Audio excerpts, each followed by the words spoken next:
closer.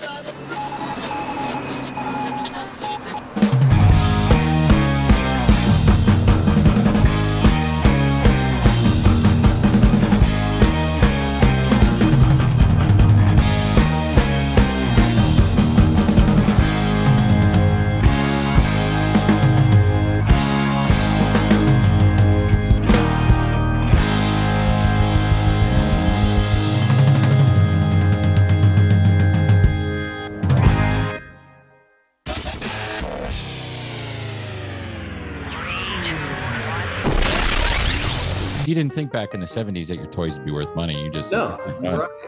You're right. Yeah, we used to use firecrackers on the GI Joes too, so some of them did meet their demise that way. I put an M80 on the back of the Millennium Falcon. That was oh no. Tore it to pieces. Hey everybody, welcome to our special Dragon Con 2021 episode of Radio Labyrinth. My name is Tim Andrews. Our co-hosts this week are Jeff Lieboff and Dustin Lawler, producer extraordinaire of our YouTube page and everything else. And we are joined this week by Dan Carroll, who we've had on the show before. He is Dragon Con's Director of Media Engagement, and also someone we haven't spoken to before, and is a pleasure to meet, Jamey Reeves, who is the Webmaster and Comic Track Leader. Now, before we move on, I need to know what the Comic Track Leader does and what that entails. I know what the Webmaster does, but I don't know what the Comic Track Leader does. Well, basically, I'm over, I have a programming director and a director over the track itself, like at the show. Okay. So basically, I'm there to lend support to both of them, and also when the show is not going on, I am looking for guests. That's pretty much my main deal. Awesome. Dan, why don't you give us an idea for people who haven't watched you on our show or listened to you on our show before, what you do for Dragon Con?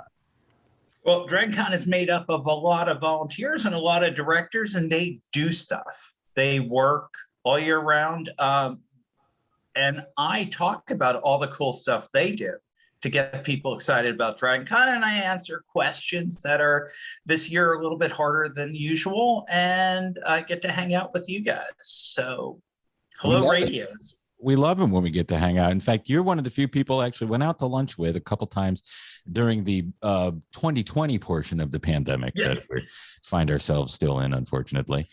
But yeah, I mean, we've known each other a long time. Dragon Con was completely virtual last year. In 2020, 2021, it's coming back. And there are some protocols that we have to talk about, some things that need to be, made clear to everybody who is going to Dragon Con, and we'll get to all that. But I want to talk about, now before we started recording, we'd never met Jamey before, and looking at his background, he's got some awesome toys. So I wanted to bring it up while we're recording that he has the original big Godzilla. It's what, 1.5 feet tall? Yeah, he's right back there. Yeah. Now you can't see it if you're listening, so that's why I encourage you guys to sign up for our YouTube page. It was youtube.com /Radio Labyrinth podcast, if I am not incorrect. Dustin, is that correct? Yes, that is very correct. I have a leaky brain, but it's the cool Godzilla toy that the wrist went in, there was a spring, and you pushed a button and the wrist shot out, and it actually would hurt somebody if they weren't paying attention. And then it had the little slider on the back of the head that it broke off of everybody's, because almost immediately. Yeah, you open it up for Christmas or whenever you got it. I got mine for Christmas. You open it up and the thing broke, but then you had to tug the tongue out or tear up your finger trying to get that little nub. But still, it was a cool toy. So, and that's some of the stuff you'll find at Dragon Con. There's usually a marketplace. I'm hoping there is one this year, but people buy and sell and trade, and there's toys and hard to find VHS tapes and stickers and clothing and all sorts of things, anything you could possibly think of. But so let's talk about what's going to happen this year. How are you able to put it all together in the midst of what's going on all over the world and in our country? And how are people going to be able to stay safe when they're at the convention? That's a mouthful of questions, and I'll try to get through them quickly. But I want to make sure I get through them clearly, so people walk away and they know the right thing. Yeah. So I'll throw out the thing that's probably most prominent is there will be required vaccinations. We are requiring masks during the whole time. Anytime you're indoors, if you're outdoors, you do not need to wear a mask, but when you're indoors, please wear a mask. And one of the things that we're trying to figure out exactly is what constitutes a mask. And we're telling folks right now, wear a cloth mask. Even if you have a plastic mask, wear a cloth mask underneath it. That's going to be really important. Our social distancing this year is 3 feet. With everything that we have going on and with the realities of DragonCon, we find that that should be a sufficient distance. And I don't know about you, but when I go to, even when I was keeping the 6 feet, it was hard to keep that 6 feet distance in public just by accident. And we are going to be enforcing the mask mandate. This is not a suggestion. This is a rule that you agree to by picking up your badge. So please expect enforcement. We've got a great deal of cooperation from the hotels on this. We've got police within the facility, and oh my God, I'm making it sound so much less fun than it is. But just take it seriously and also have fun. Before we go on to the other parts, we are trying to make DragonCon fun. We have got an impressive guest list. We've got amazing panels that are going to be happening as we have every year. And not everything is going to be exactly the way it was before, but we'll have our parties and we'll have our late night costume contest. Well, not the late night costume contest, but the costume contest that we always have, the masquerade, the Friday night, and we'll have all that. But in addition to the masks, we're going to be limiting the rooms to 2/3 capacity. So if before we fit 1,000 people in the room, we're looking at putting 650 in the room. If we could fit 2,000, we're looking for double 650. And this is when I remember I'm not an accountant or a mathematician, and I've already lost the math for it, 650 times 2. But it's a way to build space, and we're going to include spacing in the lines. We're going to make sure the lines are socially distanced. And the way we're going to accomplish all this is we are, for the first time ever, now we've sold out of badges, but we have never had an actual cap on attendance. And this year we have. What we're looking at is just like in the Walk of Fame with 50% attendance, where we've looked at the sporting events around town. We've looked at some other things happen around town, and we're going to be around 50%, and not specifically exactly 50% of 2019, but and we anticipate that we're going to be sold out of all badges, both individual day badges and 4-day badges. We're going to be sold out of those before the show opens. So I would not anticipate people being able to get badges on site. You check www.dragoncon.org to see if one is available, if you want to come down and join us. And on that note, we're still on the differences, guys. On that note, Saturday, we will not be selling 1-day passes. And the reason is primarily we want to do our share to make sure we do as much social distancing and responsible attending as possible. And Saturday has historically gotten a little full.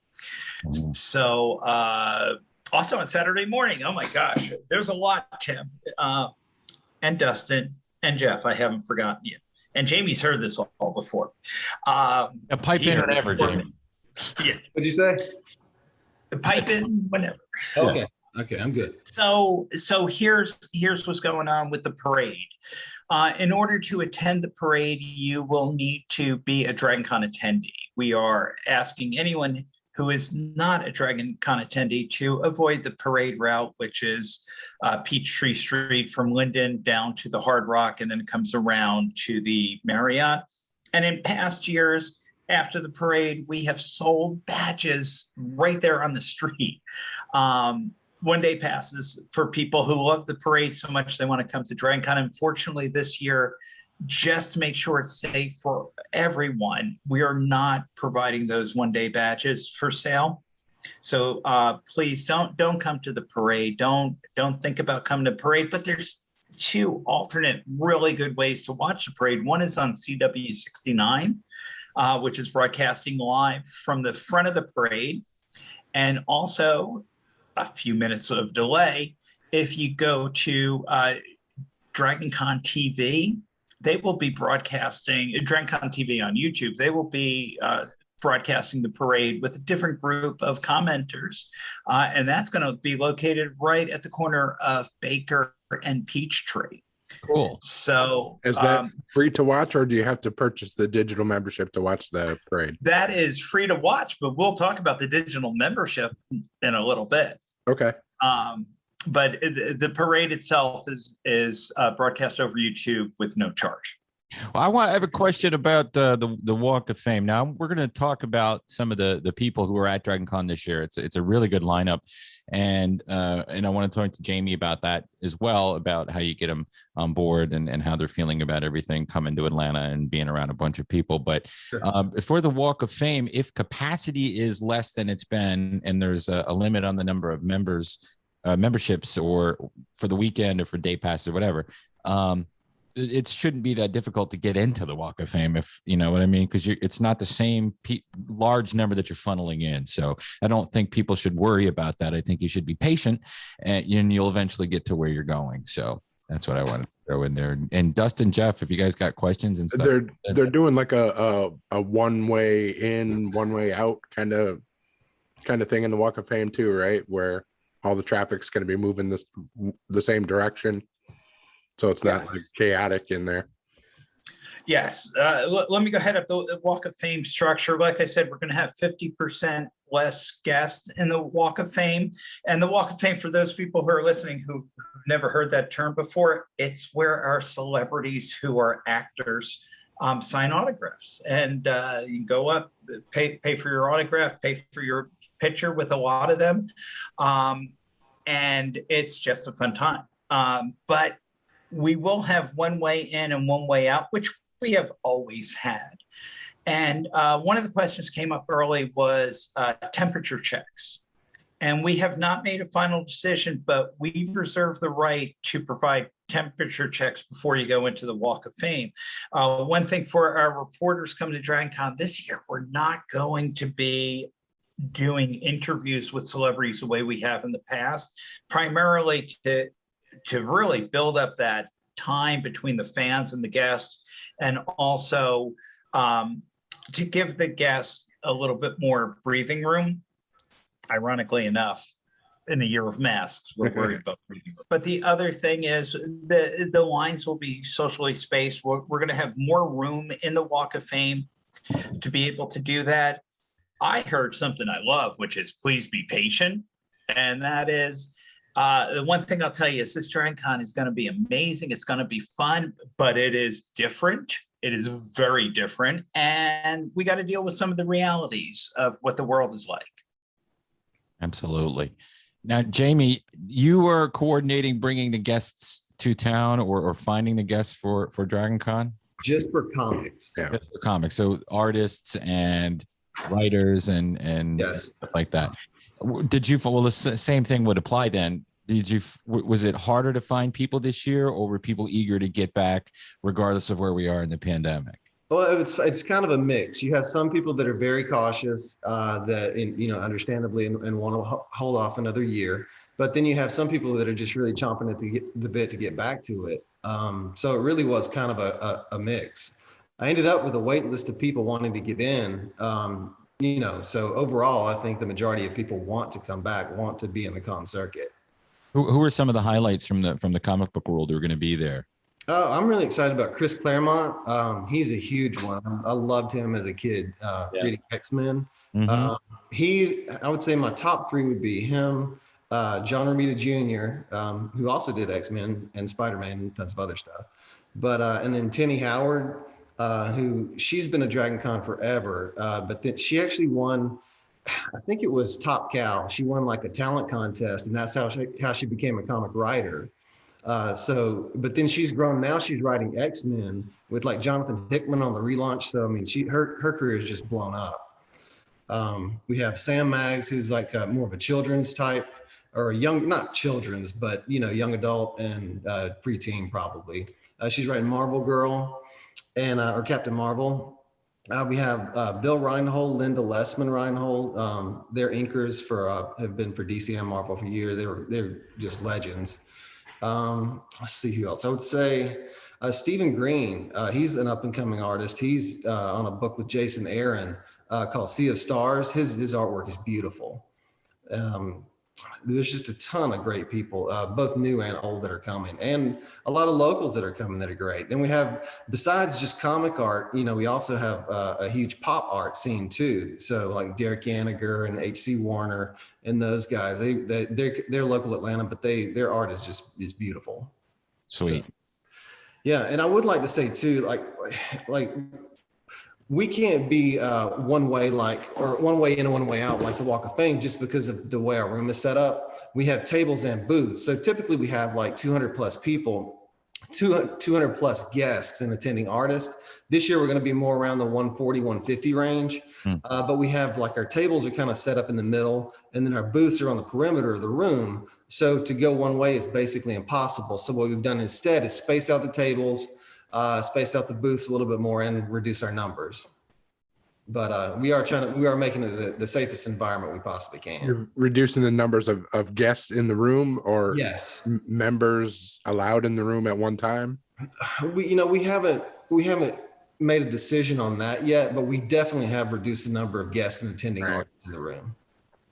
Now let's talk about some of the people who are going to be in the Walk of Fame, the actors and the voiceover artists and a lot of people like that. Now, two of them we just interviewed the other day, Jeff and I think that episode, by the time this comes out, has already been released, if I'm correct. Am I correct on that? Yeah. We spoke with, and it was a great thrill for us because we're such dorks, Wesley Ure and Kathy Coleman, who are from Land of the Lost. They were Will and Holly, and they are going to be joined by Philip Paley, who played Chaka. So all three of them are going to be at Dragon Con. We just spoke to them. They were out at a Star Trek convention in Las Vegas, and they took time from the hotel room. If you haven't seen it yet, it's right here on the YouTube page, or it's in the RSS feed for the podcast. And what a great time. And they're excited about coming. So I hope to be able to meet them in person. Jeff's met them before, but those are a couple of the guests. You got the whole lineup. If you like Battlestar Galactica, I don't know what is it called? There's the original series, but what do they call the 2000? Normally I hear people talk about the original series as Battlestar Galactica 78, I think is the number. And then they refer to the current one as BSG. BSG. Okay. So yeah, nobody calls the old one BSG. Oh, but this lineup, I mean, it's got tons and tons of people. You got Jamie Bamber, who is Apollo, James Callis, who's Baltar, Trisha Helfer. Yeah. She was the number 6, the sexy Cylon, although all of them females are sexy, and some of the males. Mary McDonnell, who she was President Laura Roslin. She's also Stands with a Fist in oh God, why am I come on. Thank you. And she was in Independence Day. She was the First Lady. You have Edward James Olmos, who was Commander Adama, Rika Sharma, who played Tori Foster, and Michael Trucco, who was Sam Anders. So good deal of the Cylons are there for this episode. And incredible win for us to have them all coming. And that actually bumps up our Oscar winners this year by 2 just from that list, with Mary McDonnell and Edward James Olmos having won Oscars. Oscars? I didn't know that he won an Oscar. That's awesome. That's cool. Yeah, Jaime Escalante, Stand and Deliver. Stand and Deliver. Fantastic. Yeah. I was about to say Stand By Me, but that's a bunch of kids in the woods with the dead bodies. So. And leeches on their body parts. Yes. We also have a contingent of people from Doctor Who. And this is awesome. You have Christopher Eccleston, who was the first of the newer doctors when it came back from hiatus. You have Alex Kingston, who is River Song, and Billy Piper, who is Rose Tyler. That's exciting. And then I'm going to do the Star Trek, and then there's others I want to mention, but I have some questions. You have from Star Trek, you just have this year. There's 3. You have Garrett Wang, and you have, of course, and he was Harry Kim on Voyager, and then of course William Shatner, everybody knows, and then one other person. Why can't I remember this person's name from Star Trek? He's on the Voyager, or no, the Discovery. Anthony Rapp. Anthony Rapp. Thank you. It. Okay. The Battlestar Galactica, will they be in their own room, or will they be in the Walk of Fame?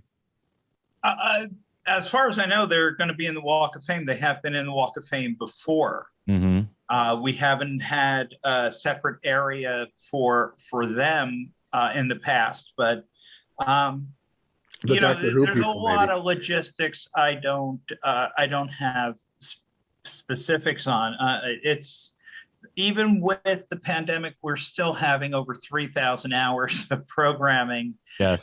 50 guests and 5 hotels. And I'm not going to remember everything. At least this time I remember there is a pandemic this year. So I got that down. Last time I was in the Walk of Fame, I got this, and I got to meet.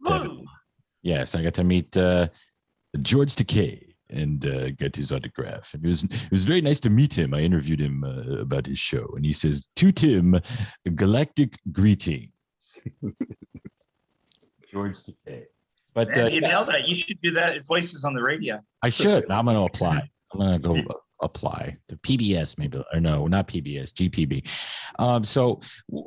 There's a lot more guests. We'll talk about more of those. But Jeff, we want to talk about panels. Dustin. I don't know if any panel information has been released at this point, but I know the Land of the Lost cast said that they felt like they were going to be doing at least 1 or 2 panels, but they couldn't say anything for sure. And I'm sure there's probably with the contingency of people that are coming, there's got to be some kind of Doctor Who panel happening. Yeah. Here's the general rule. We like to use our guests once a day in a big panel. That kind of rolls out. But we also have a running gag on the internet that when anybody asks in July or early August when the schedule is coming out, the people on the internet take a drink. Right. About 10 days before the event, we will have the app updated. One thing about the schedule that is new is that we will no longer have the Dragon Con pocket guide that we have had for decades, or at least from when I showed up. Instead, we're replacing it with a much more readable, streamlined quick start guide that will have all the scheduling information and then a lot less to make it easier to navigate. And of course, everything will be on the app.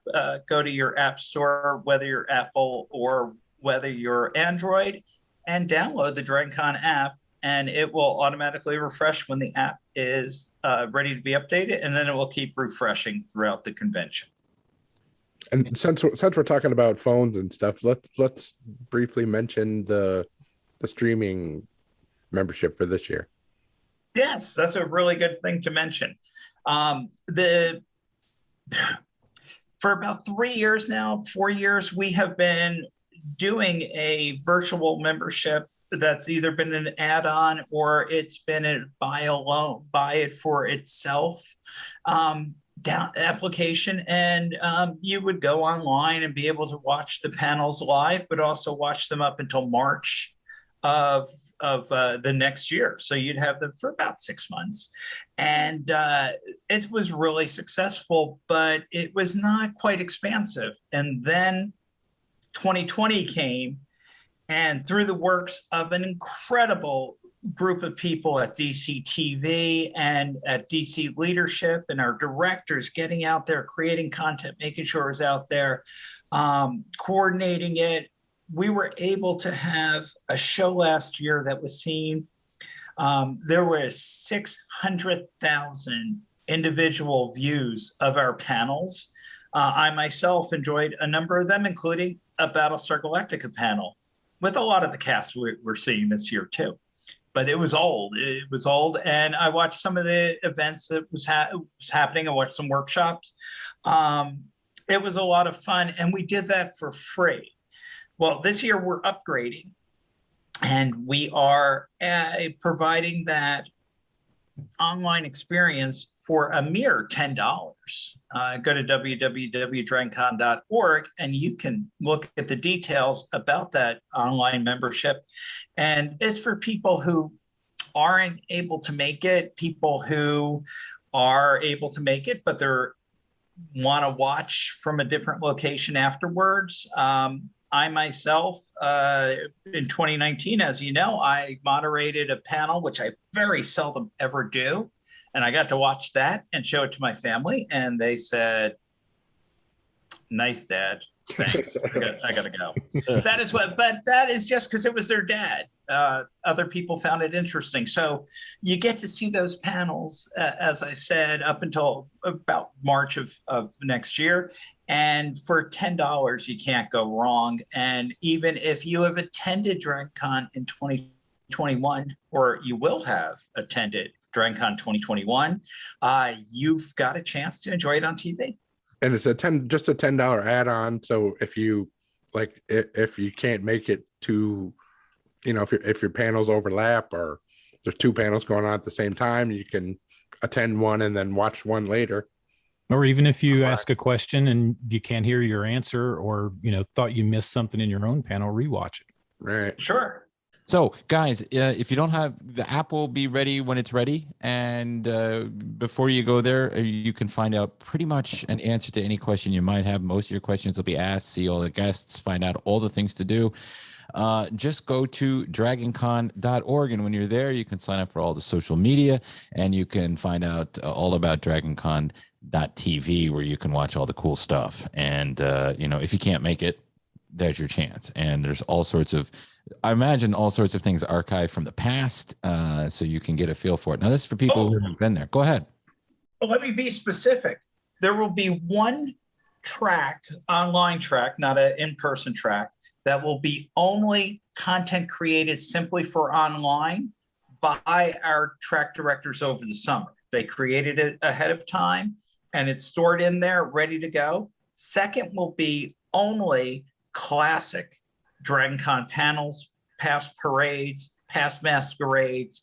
You'll be able to enjoy, the masquerades from the past, all that from the past on a second channel. And the third channel is going to be live what's happening now. It's going to be the main panels and the important panels from around the convention. And DragonCon TV does create some shows.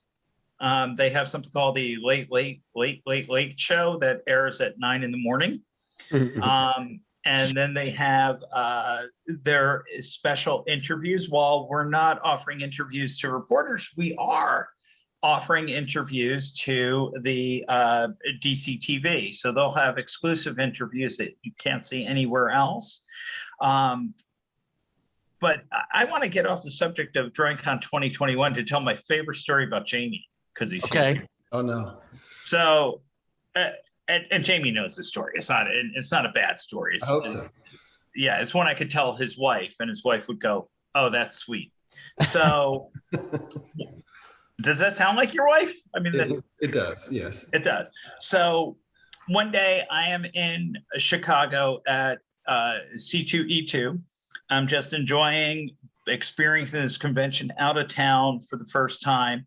And I am just randomly taking photographs with my phone. I take a photograph. I'm going to hold my hands up, move 15 degrees, take another photograph just to get a panoramic view. And I look at my phone, and there's Jamey. I had no idea he was there.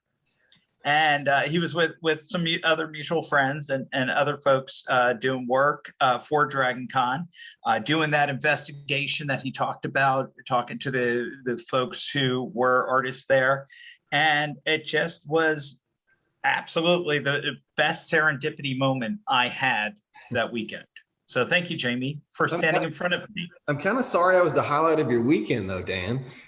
Well, actually, my back went out at the airport when I landed in Chicago, so that was indeed the highlight of my weekend. Fair enough.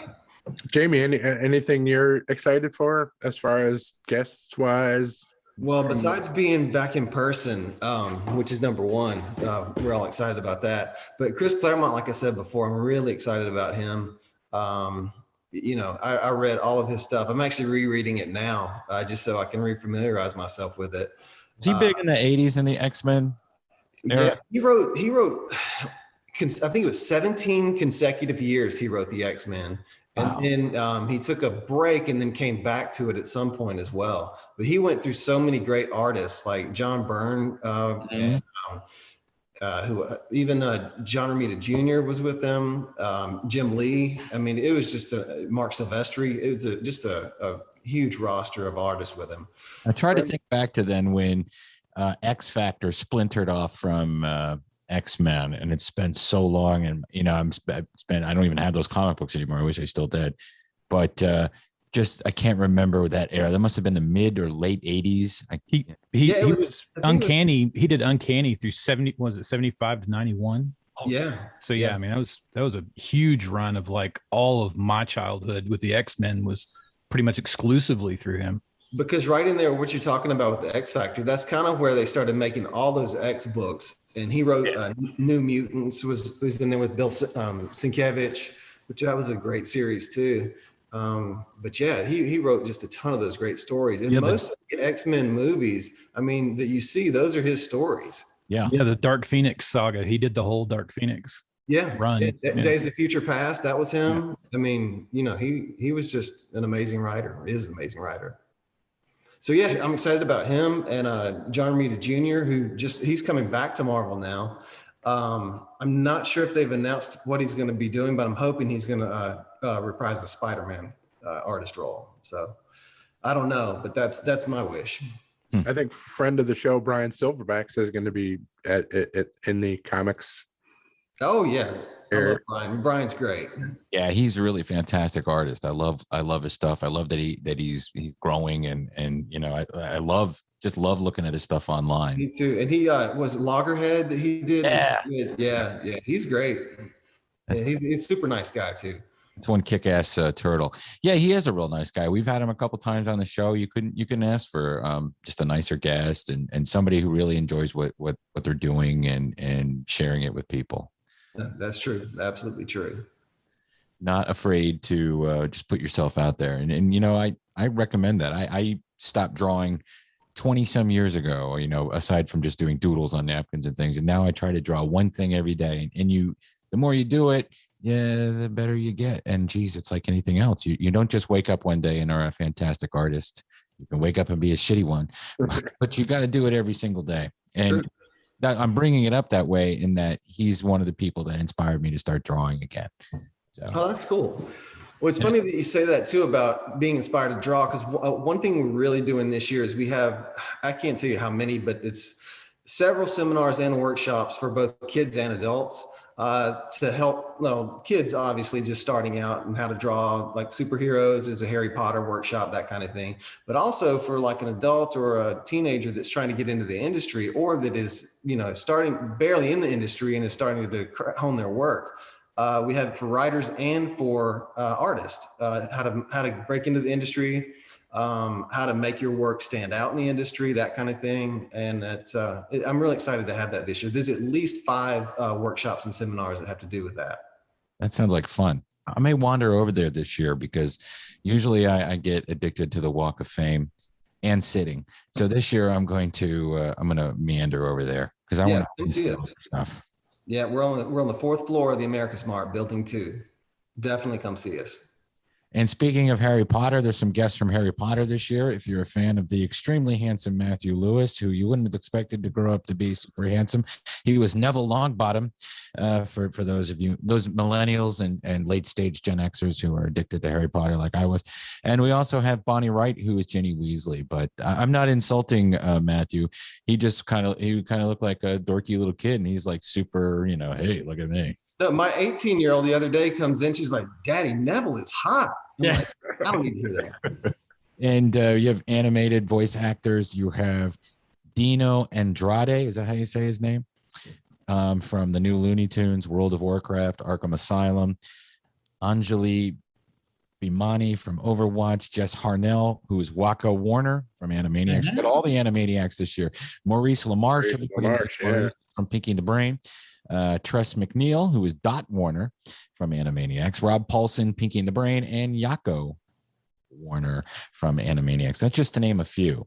We have a lot more. I'm going to throw this out, Tim. All these people, you know, you mentioned the core things that they do, but they have extensive huge careers. Oh, I know. Yeah. Well, yeah. So many of them have worked in Futurama and The Simpsons and so much more. I mean, absolutely. It's not my cup of tea. We've discussed I wasn't an 80s kid, but you know, Rob Paulson was a Ninja Turtle too. So yeah. Maurice LaMarche should be on Shatner's panel if Shatner does a panel, because back when Maurice LaMarche was a comedian, he did impressions of Shatner. Oh, we did. Yeah. Oh, wow. I don't know how much of a sense of humor William Shatner has about that stuff. He's lightened up quite a bit these last few years. I did enjoy him on The Critic too. Now I was an adult watching The Critic. Right. I'm teaching myself, but I loved his take on Orson Welles doing the Pea commercial. He does the best Orson Welles, and for a while, my boss on the radio show wanted me to start doing Orson Welles as the voice in his head, which, you know, it's 2021. Most people don't know who Orson Welles is unless they're over 40. But but it's fine. I do Paul Stanley, so it's fine. But I couldn't do it, so I just started listening to Pinky and the Brain clips and stuff. But you know, sometimes the best way to do an impression of somebody is to do someone else's impression. You know, like everybody did the John Biner. This is also dating. But everybody did the John Biner, Ed Sullivan, if you know who Ed Sullivan is. Yes. Maybe so everybody does to make it more relevant, everybody does the Dana Carvey, Johnny Carson. There you go. That is still not relevant, Tim. Okay. Everybody does the Frank Caliendo, George W. Bush, except me. There you go. Have they announced some of the cast of The Boys is going to come to DragonCon? Absolutely. Hey, my wife will be back at work the weekend of DragonCon, so maybe she'll be able to interview some people. Who knows? Oh, fantastic! Mother's Milk is going to be there. Queen Maeve is going to be there. Yeah, Queen Maeve and Frenchie and what's his name? A-Train. A-Train. Thank you. Yeah, I kept wanting to call him their version of the Flash. Right.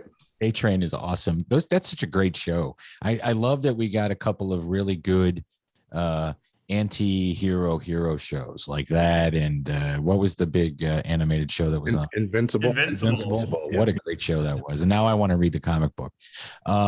Here's some of the other actors are going to be in town at DragonCon September 2nd through 6th. See, I have that radio thing constantly reset. Asher Angel from Jolene, Andy Mack and Shazam, Felicia Day from The Guild and Mystery Science Theater 3000. Erin Gray will be back. She, you know, we'll talk about what she does more in a second, but notably for Gen Xers, especially Buck Rogers in the 25th Century and Silver Spoons, you know, they bookend each other in our careers, even though they're next to each other. But tell us about Erin real briefly, how she works with a lot of the talent that goes to that comes to DragonCon. So Erin goes to a convention years and years ago, and she had not even heard of conventions when she went, and she came back and she actually found it profitable.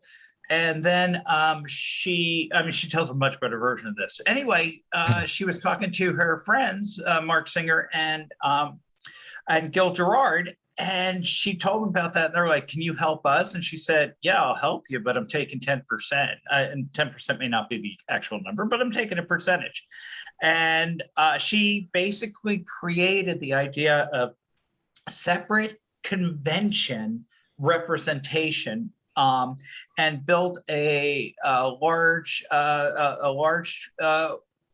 organization called Heroes for Hire. And while not everybody, and not even close to everybody that comes to DragonCon as a celebrity comes from Heroes for Hire, a large number do. And she tells a funny story about Stan Lee coming up to her at a convention and pointing out that Heroes for Hire was actually a comic book he did in the 70s, which ended up becoming the Luke Cage, where the Luke Cage character came from. And they had a laugh about it. And but she does an incredible job in terms of representing the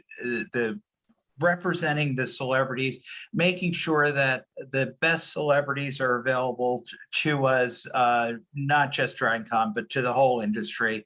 And she has done quite well for herself. And if you've never heard it, she's got an incredible personal story to go with how what acting was and was not for her, and how she recovered and was able to create this career in this organization and just revolutionize things just at the time when conventions were booming.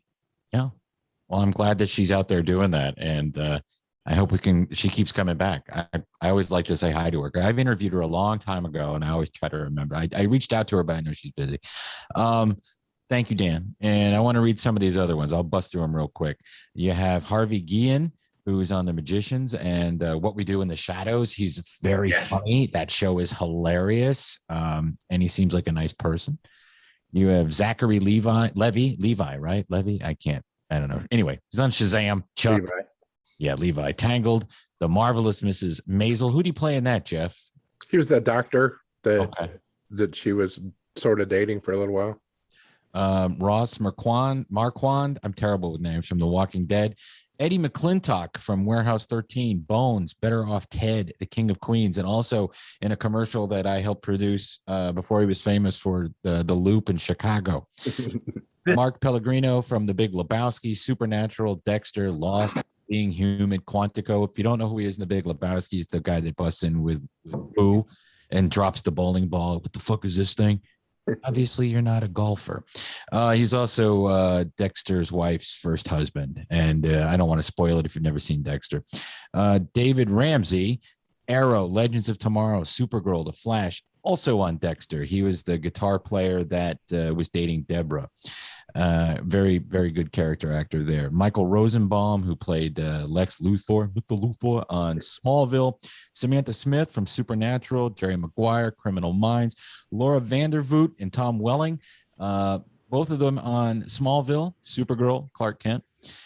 Ricky Whittle, who was Lincoln on the 100 and the central character of Shadow Moon in American Gods. And lots more. So keep the app handy, but keep checking the website before the app is updated, dragoncon.org. And the official on Facebook has all the announcements as they come. We're doing the kids sketchbook program again. I think. Tell us about that. Yeah, that's it's our second year doing it. And basically, actually I have one here. In the front of the Comic Artist Alley, and we're expanding it to the art show this year. We're gonna give out these to any child 12 and under, and it's basically a sketchbook, and you match the logo on the back. If you see an artist or creator with that logo on their tent card, then you can approach them and get a free sketch and/or autograph. Oh wow! Yeah, and the artists and creators really loved it back in 2019, so I think it's going to be great again this year. That's cool. That looks awesome. I love that. Yeah. My thing to throw out is writers. We have a lot of writers, not just comic book writers who we all love and we know are legitimate writers. That is their craft. But we've got John Scalzi as our writer guest of honor this year. We've got Kevin J. Anderson, best-selling author of Hellhole series and a whole lot of Star Wars books. Speaking of Star Wars, we got Tim Zahn, who is currently my favorite sci-fi writer who's publishing that is one person.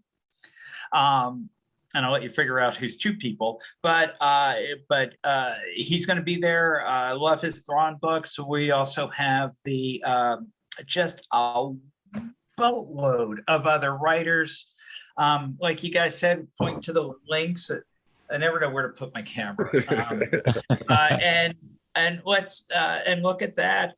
And that is my pitch for writers. And real fast, we got tracks that have nothing to do with entertainment and fiction. We got a science track, a podcasting track, which has now been turned into digital media. It's all grown up now.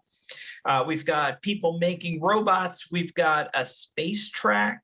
And for those people who don't want to believe anything, because they're scientists, and we all know scientists don't believe anything, which is a Lost Skeleton Cadaver joke. That is not an insult to scientists. And that is, we have the skeptics track. And to go with the skeptics track, we have the X track, which covers paranormal in addition to paranormal fiction and literature and film. So that's my spiel about the reality tracks, and they're cool. A question about writers. Will Harry Turtledove ever come to DragonCon? Isn't he dead? I guess he won't be coming to DragonCon. I think he's dead. I did not know that he had passed away. I thought he was still alive. Yeah, I may be wrong on that, but I don't know. I want Andy Weir to come. Dan, are you a fan of The Martian and the Project Hail Mary? I've never read them. They are on my list. My son adored both of them. So I did too. Yeah, they're I read excellent. Project Hail Mary twice back to back. Yeah, me too. Yeah. Yeah, it's probably one of the best sci-fi books written in the last 10 years. Easy. Harry Turtledove ain't dead either. He's 72 years old. Oh, okay. He's scared. I love Harry Turtle. I love Poor man. alternative. I love that weird fantasy alternative history stuff. That stuff's always Oh, intriguing. one thing I did see today, the gaming. Maybe we want to mention. Yeah, I was going to ask you about that. yeah, let's too. talk about that. The gaming area. They're trying to make sure it's just players coming into the game. It's just players. The hours are going to be different. We have always been blessed with not a pandemic, so we've been able to have gaming 24 hours a day. And many of the folks on our who come to DragonCon, in fact, my assistant director for media engagement, Mary Simpkins, Mary and her friends frequently just go to the gaming area to hang out. Well, there's no more just going to the gaming area to hang out. And the gaming area will be closed overnight for deep cleaning. And it's just a question of how do we manage people in an enclosed space with the best security we can give them while they're still having fun. So after we close down in the evening, we do have a 24-hour gaming spot that's going to be in the Westin. And that's going to take over as a place for gaming. And I can't remember for the life of me what the name is, but it is going to be in the app, which is available from your store, whether Apple or Android. So look it up in the app and you'll find exact directions. And for those people who are gaming, there should be no problem. There will be, of course, masks used the whole time. And just remember, folks, we're doing the best we can to make it completely safe and completely fun as much as possible. And find that balance. And if you go, don't give anybody shit. It's not their fault. There's a pandemic. They're just trying to keep everybody safe. So remember that. Don't get lippy.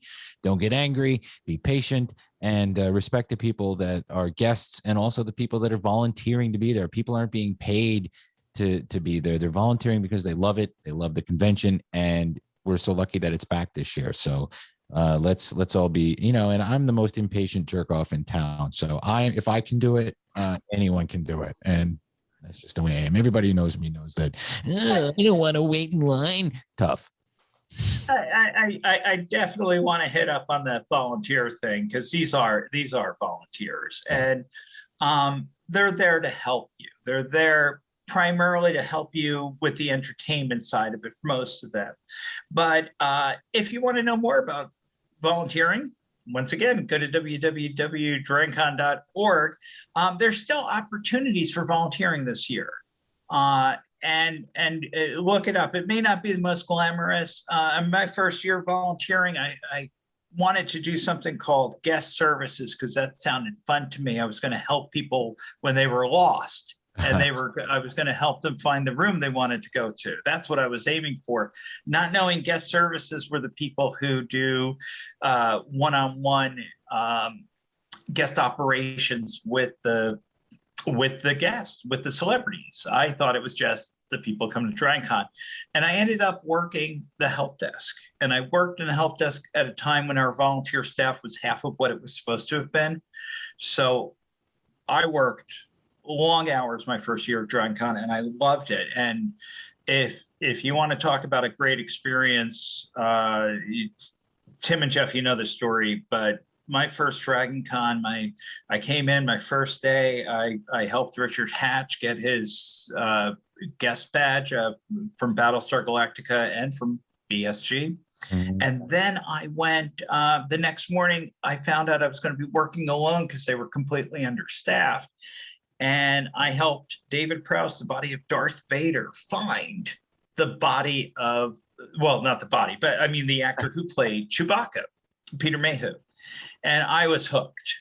It's not an experience I ever would have had otherwise. And the hook was in my mouth and it was being pulled and I was in. And I've been there ever since. But if you consider what you're hearing and you don't have a pass for this year, consider volunteering. Now, we are going to ask you to work, and we are going to ask you to have fun and be cool. DragonCon has a great standard. Don't be a jerk that we live by. It's actually one of our principles in writing. And we ask you, don't be a jerk, but come on down, have some fun, help some people, and you will love it. Yeah, the volunteers are the best. And always keep an eye open for Dr. and Mrs. the Monarch, because there may be less of them, but they're always good to observe. Highlight of the parade for me. Always for me as well. DragonCon.org. DragonCon takes place September 2nd through September 6th in downtown Atlanta, where it's always been and will hopefully always remain. And we thank you guys for coming on the show. Dan Carroll and Jamey Reeves, you guys, thank you again. It was great to find out what's going on and to meet you, Jamey, as well. I hope I get to see you in person. Absolutely. Thank you. And before we leave, you want to just bust out some staff picks real quick, if you got anything you want to recommend? Sure. Actually, I just got finished with a graphic novel. Have you guys seen the anime, the Sturgill Simpson anime, Sound and Fury? Yeah, Oh, yeah. I watched it. Yeah. Well, they came out. Jason Aaron wrote they call it a prequel to the story, and it's really cool because it doesn't, you know how it's split up into different segments. There's different artists and little different shorts throughout that whole anime. Yeah. Well, the prequel kind of explains the main story and different little things that are going on throughout the anime. I think there's going to be a follow-up and maybe even a third one, but it's really cool. It explains the characters who you wouldn't necessarily know at all, but it's really, really good. Like, you know, Sound and Fury are her swords. Actually, I don't know. I don't want to spoil this for anybody. No, don't. Well, okay. So Sound and Fury are her swords, but it turns out Sound and Fury were both people, and they were her senseis. Okay. And so, do you remember I guess it was in the beginning of, kind of in the middle of it, really, when the guy that has the purple poison guy, remember when he kills the cowboy guy? Well, that cowboy guy was Fury, and the other guy that the slick back hair guy, he shot that guy. That was Sound. So I may or may not have been inebriated when I. So I'm going to give it another view, I think. You should. I watched it twice before I watched it sober. So, yeah. That was the last concert I saw before the pandemic really kicked in, with Sturgill Simpson up in Gwinnett County. Oh, no way. And he played that I think he played the whole album, and then he played some of his older stuff. So it was amazing. That's cool. I was cool. also scared because I've been reading. Yeah, I'm sure. Might have had something to do with being inebriated. I can't say that word, inebriated. But I did go to Fish a couple weeks ago, or that was interesting to observe. Did you? Yeah. I was a little scared. It was actually, it was a week ago. I don't even remember what it was. I guess it was last Saturday. A couple weeks ago. Yep. Was it? Yeah. See, I'm brain dead, but yeah, it was cool. And I'm like, wow, I'm around a ton of people again. It's one of my favorite bands. And around 9:30, 10 o'clock, it started setting in, and I wasn't inebriated. And I'm like, yeah, I'm going to go home to my wife and baby. But no, it was fun. It was fun. I'm glad things are back, even though we have to be careful. I'm glad things are back, and we don't have to all sit in our houses. Dan, you have anything you want to recommend? I do, and it ties in with DragonCon, and that is immediately before I got on this podcast, I listened to and watched the new trailer for the new season of Lucifer. And even though it hasn't come out yet, it comes out sometime in September, and we have 2 Lucifer guests coming to DragonCon, Tom Welling and Trisha Helfer. And we've had more guests in the past. I regret not being able to meet them because, much like Jamey gets to meet all the comic book people because he's there, and they come and complain to him. and he works with them directly. I'm joking about the complaining. I don't always get to meet a lot of guests, but I really regret not meeting the folks from Lucifer when they were here last time, and I will correct that this year and stand in line. And I do stand in line and pay my money for autographs, just pointing that out. Yeah. So do I, and I budget it out every year. And there's a couple of people from BSG that I need yet, and I will get them. Well, Lucifer comes out. The new season comes out on the 10th, and my staff pick also comes out on the 10th. It's a movie called Kate with Elizabeth Winstead. She plays an assassin who has 24 hours to live after she's been poisoned to get her revenge and complete her mission. And I've always enjoyed her in all the movies that she's been in the last 10 years. So anytime that she's going to put out another, especially an action assassin movie, that's right up my alley. So Kate, and that's on September 10th.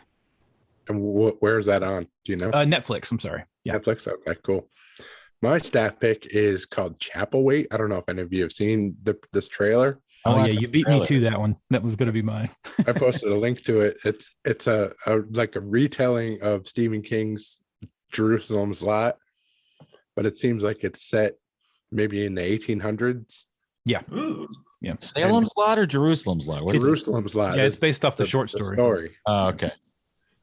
And Adrian Brody is the lead, and that is on Epix. It's going to be on Epix. My staff pick is, you guys know me, and I don't care. I'm unashamedly a Hugh Jackman fan, so I'll watch pretty much anything that he's in. I'm going to watch the debut feature from Westworld co-creator Lisa Joy. It is called Reminiscence, and the trailer to me looks really good. It's starring Hugh Jackman as a scientist who helps clients relive any memory they choose. So it's brain stuff. It has Thandie Newton, Rebecca Ferguson in it, and that comes out on HBO Max. It's also going to be in theaters, but that comes out, and I didn't write down the date, but it comes out in late August. The trailer looked really good. The previews that I've seen for it. This is, by the way, one of my favorite Battlestar Galactica autographs. Tim, go frack yourself, and that is Aaron and Chief. And I also have Kate Vernon, so I got a lot of work to do if I want to get all of them. I want to be I'm a dork. I don't care. And Kate Vernon, when she was there last time, she had pictures she had found that her father had signed. And if you don't know who her father was, he was the dean from Animal House, John Vernon. John Vernon. Yeah. Can I add to that? Yes. Let's not forget he was Iron Man in the 1964-66 Ralph Bakshi cartoons. The ones where they just moved the Dr. Banner. Yes. Oh, wait, That's it. Dark.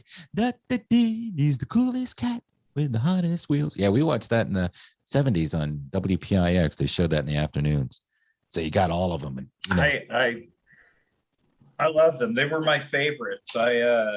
They corrupted me, and I read so many comics that by the end of the 70s, I wasn't allowed to bring a comic into the house. My grandparents called them funny books. Why you got to have so many funny books? I go, they're not funny. They're serious comic books. Tony Stark's an alcoholic, Grandma. He had to give up being Iron Man, and Obadiah Stane stole his stuff, and he was on the streets, and then Rhodey became Iron Man. They didn't care. But that's what happened. So, guys, thank you very much for coming on the show. It's been great. DragonCon 2021 is going to be kick-ass. Go to the website, find out all about it, and buy a membership if you have the availability. Thanks for coming. Yeah, thanks for coming. Thanks for having us. Have a great DragonCon and be safe. All right, everybody, have a great DragonCon, and we will talk to you again very soon. Until that time, please remember to keep it canon.